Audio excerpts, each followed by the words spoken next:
Mpango wa Mungu kwa watu wake. Nazungumzia mpango wa Mungu kwa watu wake alipomwita Ibrahimu kwa mara ya kwanza kwamba anaenda kwa taifa, anaenda kwa baba wa watu wengi. Japo alikuwa hana mtoto, lakini anaambiwa kwenda kuwa mtu mkuu. Anazungumzia habari ya baraka. Bwana asifiwe sana. Na kumbuka somo letu, Mungu anatufadhili na kutubariki.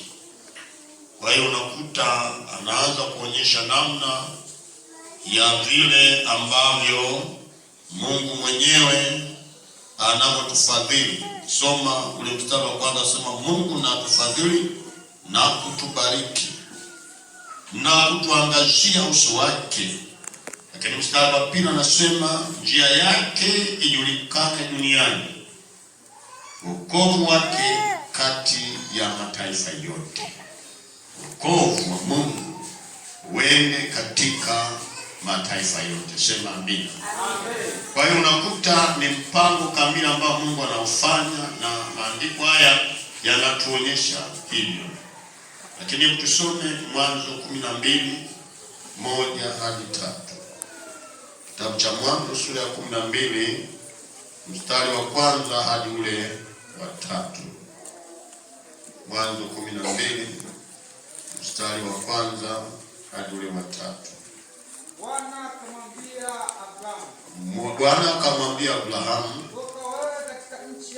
toka wewe katika nchi yako na jamaa zako na nyumba ya baba yako, nenda mpaka nchi nitakayokuonyesha, nami nitakufanya wewe kuwa taifa kubwa, na kukubariki na kulikuza jina lake, nawe uwe baraka, nami nitawabariki wakubarikiwa, naye atakayekulani nitamlaani. Na katika wewe Ibrahimu jamaa zako zote za dunia watabarikiwa. Bwana Yesu asifiwe sana. Bwana Yesu asifiwe sana. Kwa hiyo unakuta bado anaendelea kuongea habari ya huyu mtu Ibrahimu, kwamba Mungu anamwambia Ibrahimu, toka wewe katika nchi yako na jamaa zako. Kwa nini anamwambia toke? Anataka kwenda kuanzisha jambo jipya na Ibrahimu. Sema amina. Angeweza kufanya pale pale kwenye Uru ya Ukaldayo, ndipo ambapo alikuwa naishi Ibrahimu. Lakini Mungu anataka kumtoa kumpeleka Kanaani, ili huko ndipo akafanya agano naye. Kwa hiyo hata wewe mtu wa Mungu, ili uweze kupata baraka lazima utoke. Sema amina. Amen. Lazima utoke mahali ulipo kwenda mahali pengine ili kubarikiwa. Ndio maana ulikuwepo kwenye dini, ulikuwepo kwenye maisha ambayo ya dhamani kabla hujaokoka. Mungu akakutaka utoke. Sema amina. Yaani utoke kwenye maisha yale ya dhamani, maisha ya kutegemea miungu, maisha ya kutegemea mizimu, maisha ya laana, maisha ya shida. Akutoe kutoka huko. Toka hapo aanze kuzungumza na wewe. Sema amina. Aanze kukuonyesha njia ya mapito yako. Sema amina. Aanze kutembea na wewe kwenye maisha yako. Haleluya. Kwa hiyo anataka utoke mahali kwenda mahali pengine. Ndio maana anasema toka wewe. Haleluya. Anasema toka na mtu, anasema toka wewe. Yuko mtu hataki kutoka kwa sababu anaona mume wake bado hajatoka. Sema amina hapo. Kumbe anahitaji mtu mmoja atoke ili kwenda naye. Anamhitaji Ibrahimu kutoka katika ule Ukaldayo ili kwenda katika nchi ambayo Mungu amekusudia kuweka agano la kulikuza taifa la Mungu. Haleluya. Kwa hiyo kumbe kunahitaji kukubali kutoka mahali, kutoka kwenye tabia fulani iliyokung'ang'ania. Kubali kutoka, usibaki hapo hapo. Uking'ang'ania hilo hutaweza kufanikiwa. Sema amina. Sema amina mtu wa Mungu. Unahitaji utolewe kutoka mahali ili uanze safari ya mafanikio. Haleluya, haleluya. Ili ufanikiwe ni lazima kutoka. Kuna kutoka, mtu wa Mungu. Sema amina. Usibaki mahali ulipo na kung'ang'ana. Usifikiri wataitwa wawili. Na ndio maana kwenye utendaji wa kazi ya Mungu hutaki kungoja mtu. Sema amina. Ni mimi ndio niliyoitwa kwa ajili ya kazi ya Mungu. Ni mimi ninawaambia toka wewe. Haleluya, haleluya. Lakini Ibrahimu akakosea. Hakutoka yeye kama yeye. Alitafuta wa kutoka nao. Haleluya. Akatafuta wa kutoka nao. Akasema binamu yangu Rutu tutaenda naye pamoja. Tutaondoka na Rutu ili twende katika kule ambako Mungu amesema. Nitaondoka na baba yangu pia. Nitakwenda naye ili nitakapokaa na baba wepo huko. Biblia inasema Mungu akasema toka wewe. Haleluya. Sio Rutu simtaki, wala baba yangu simtaki. Ninayemtaka wewe Ibrahimu. Sema amina. Amen. Ni wewe Ibrahimu ndio naohitaji kwenye nchi haya. Ndiko utakapokwenda kubarikiwa huko. Ndiko utakwenda kupata mema huko. Ndiko utakapokwenda kuitwa baba wa mataifa mengi huko. Lakini akaambatana na mtu. Sema amina hapo. Sema amina hapo. Sema amina hapo. Ulioitwa ni wewe, usiambatane na mtu. Ulioitwa ni wewe, usiambatane na mtu mwingine. Ni wewe ulioitwa, wala usimwangalie mtu mwingine. Ukimwangalia mtu utakaumisha kwenye safari yako. Utachelewesha kwenye mafanikio yako. Utachelewesha kwenye baraka zako. Huyo anaambiwa ondoka wewe, akang'ang'ana kwenda na Rutu.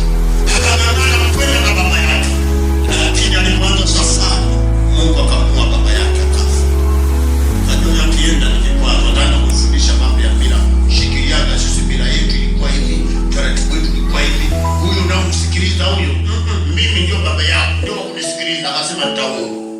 Niliposema toke maana nitaka wewe usiambatane. Mungu hana hasara.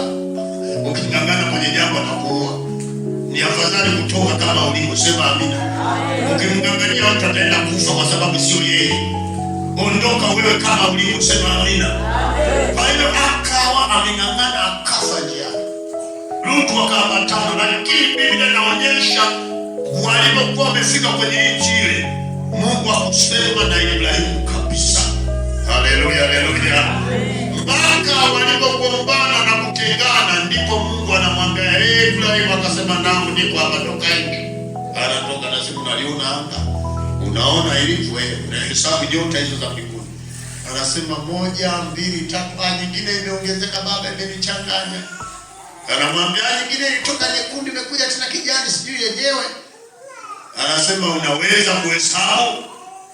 Akasema siwezi baba. Akasema kama ulivyoona hizo nyota za mbinguni na mchanga ulioko pwani huwezi kuhesabia, basi ndivyo uzao wako utakavyokuwa. Sema amen. Amen. Ndio mabaraka yako yatakavyokuwa. Sema amen. Amen. Ni wewe ukisikia sauti ya Mungu na kutoka. Sema amina. Amen. Ni wewe utakapotengana na Rutu. Sema amina. Amen. Jamani, Rutu sio huyu, msije mkaanza wote kumwangalia hapa. Naona watu nikisema Rutu tu wanatupa macho. Sio huyu. Huyu Rutu sio aliyotoka na Ibrahimu. Yeye amechukua tu jina. Sema amina. Amechukua tu hilo jina. Kwa hiyo kwa namna ile ile ambayo Mungu anakuagiza unatakiwa kutoka kwenda kwenye nchi ambayo amekuonyesha, nchi ambayo inayoendelea ni wokovu wa Bwana wetu Yesu Kristo. Sema amina. Amen. Wokovu ndio nchi ambayo Mungu alikutaka uwepo. Hapa ndipo pa kutunza maagano yako. Sema amina. Amen. Hapa ndipo pa kutunza ahadi zako. Sema amina. Amen. Hapa ndipo pa kusimama na neno la Mungu. Sema amina. Amen. Na kutoka hapa utaenda kubarikiwa sana. Piga makofi na vigelegele kwa Bwana Yesu. Kutoka hapa ndipo baraka zako zitaanza. Hapa ndipo unaweza kumuuliza maswali Mungu. Haleluya. Umenileta kwenye nchi yako ya ahadi, nifanye nini? Nipate nini huku? Haleluya. Huku ndipo kwenye maswali. Hata watumishi wa Mungu wale mitume, Petro anamuuliza Yesu, tumetoka tumeacha vyote, tumeondoka, tumekufuata wewe. tutapata nini? Haleluya! Na wewe usikae kwa hasara mahali hapa kwenye nchi ya ahadi. Sema amina. Usikae umelegea, muulize Mungu, umeniita ili nipate nini? Yesu atasema na wewe, Mungu atasema na wewe, anakuambia nimekuita hapa ili nikubariki sana. Haleluya! Ili nikubariki, unitumikie na mimi nikupe mema ya dunia na kuurithi uzima wa milele. Haleluya, haleluya, haleluya. Ndipo anamwambia, anamjibu vile vile mtumishi wa Mungu Petro, anamwambia mtapokea mara 100 na kisha kuurithi uzima wa milele. Na wewe utapokea mara 100 hapa duniani. Niuliza Mungu, kwa nini sina hiyo 100? Ninaona 10 tu, naiona 5. Natamani kufika kwenye 100 yao. Mungu aliye mwaminifu atakufikisha kwenye 100 yako. Sema amen. Kikubwa ni kukaa katika neno lake, kutunza maagano yake, kudumu katika unyenyekevu na utii. Ukidumu hivyo, utaona mema ya Mungu yanaanza kukujilia. Neno la Mungu ni amini na kweli, halijawahi kudanganya. Siku zote limesimama, limebeba ukweli ndani yake. Na wewe niamini katika namna hiyo hiyo bila kulipunguza. Utamwona Mungu kwa viwango akifanya kazi kwenye maisha yako. Sema amina. Amen. Sema amina mtu wangu. Amen. Kwa hiyo tusome Hesabu pia 6:24. Kitabu cha Hesabu 6 na mstari wa 24. Hesabu 6 mstari wa 24. Mungu akubariki wewe unachukua. Maana siku moja nimekuwa nimerusha mtandaoni. Akubariki na sababu na upili haya. Haleluya. Na watu wengine waelewaje kwamba hii ni huduma na yenyewe inatakiwa kanisani. Sio unaona vitu vinafanyika vya kweli tu. Hesabu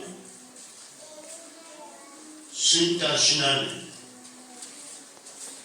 Hesabu 6:24.